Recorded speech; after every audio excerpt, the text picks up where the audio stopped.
এই প্রথমবার আমি গিয়েছিলাম কলকাতায় ঠাকুর দেখতে। তো কলকাতায় গিয়ে কোন কোন ঠাকুর দেখলাম আর তার সাথে সারাদিন কি কি করলাম আজকে সেটা নিয়েই থাকছে ব্লগটা। পঞ্চমীর দিন সকাল সকাল আমি বেরিয়ে গেছিলাম কলকাতার উদ্দেশ্যে। এই প্রথমবার কলকাতায় যাচ্ছি ঠাকুর দেখতে, সেই জন্য কিন্তু আমি ভীষণই এক্সাইটেড ছিলাম। আর এটা কিন্তু আগের দিন রাতের ভিডিও ছিল। আমি বাজারে গেছিলাম গোলাপ ফুল কিনতে, তো গোলাপ ফুল কিনতে গিয়ে তেমন ভালো গোলাপ ফুল পেয়েছিলাম না, সেই জন্য এইগুলোই নিয়ে এসেছিলাম। আর এখন অসময় হওয়ার জন্য কিন্তু গোলাপের অনেক বেশি দাম ছিল।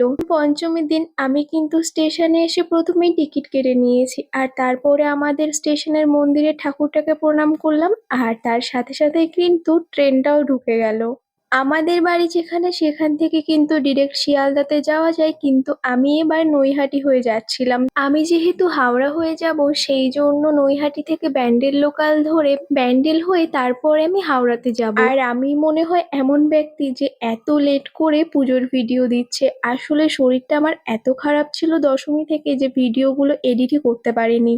যাই হোক, আবার ট্রেন ধরে চলে আসলাম ব্যান্ডেল স্টেশনে, আর এখান থেকে আবার আমি হাওড়া লোকাল ধরে হাওড়াতে চলে যাব।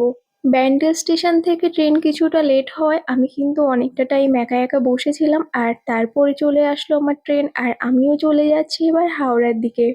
আর এই জায়গাটা কিন্তু খুবই সুন্দর ছিল। তারপরে হাওড়া থেকে আমি চলে গেছিলাম বাগুইআটিতে আমার ফ্রেন্ডের ফ্ল্যাটে, আর এই হচ্ছে আমার ফ্রেন্ডের ফ্ল্যাট। বেশ সুন্দর সাজানো গোছানো ছোট্ট একটা ফ্ল্যাট। ছোট বললে ভুল হবে, বেশ বড়ই কিন্তু। এটা কিন্তু 3 BHK ফ্ল্যাট ছিল, 3টে বেডরুম, 2টো বাথরুম আর ডাইনিং। আর তার সাথে ছিল একটা কিচেন। আর এই যে জায়গাটা দেখছো এত সুন্দর ছিল সামনে থেকে, আর বাগুইআটি থেকে দমদম কাছে হওয়ায় কিন্তু মাঝে মাঝে এখান থেকে প্লেন যাচ্ছিল, আর সেটাও দেখতে ভীষণই সুন্দর লাগছিল।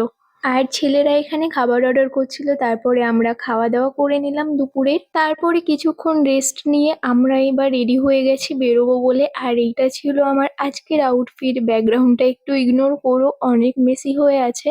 যাই হোক, তারপরে আমরা সবাই রেডি হয়ে বেরিয়ে গেলাম ঠাকুর দেখার উদ্দেশ্যে। আর প্রথমবার কলকাতায় এসে আমরা কিন্তু সর্বপ্রথম দেখিয়েছিলাম এই ঠাকুরটা। ভীষণই ইউনিক একটা কনসেপ্ট ছিল, আমার কিন্তু বেশ ইন্টারেস্টিং লেগেছে। কুসংস্কার যেগুলো আছে সেইগুলো নিয়ে কিন্তু এখানে সুন্দর করে লেখা ছিল, আর সবাই কিন্তু এগুলো পড়ছিল। তোমরা এগুলোর মধ্যে কোনটা কোনটা মানো আমাকে কিন্তু অবশ্যই কমেন্ট করে জানিও।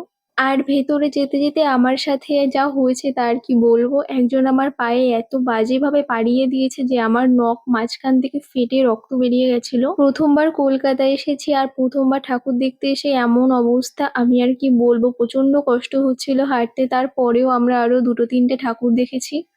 আর প্যান্ডেলটার ভেতরটাই কিন্তু এরকম ছিল, বেশ সুন্দর করেছে এই প্যান্ডেলটাও। তারপরে আমরা চলে আসলাম আরেকটা প্যান্ডেল দেখতে, আর এটা কিন্তু প্রচন্ড ভাইরাল হয়েছে ফেসবুকে, ইনস্টাগ্রামে, যেখানেই যাচ্ছিলাম বারবার এটাই বাড়ি থেকে দেখছিলাম, আর সেটা কিন্তু এবার স্বচক্ষে দেখে এসেছি আমি। আর সত্যি একদম অন্যরকম কনসেপ্ট ছিল। তারপরে আর কি ব্যথা পা নিয়ে আইসক্রিম খেতে খেতে ঘরে চলে আসলাম, আর ঘরে এসে KFC থেকে খাবার অর্ডার দিয়েছিল সেইগুলোই খেলাম। তো আমার এই এলোমেলো ব্লগটা তোমাদের কেমন লাগলো অবশ্যই জানিও।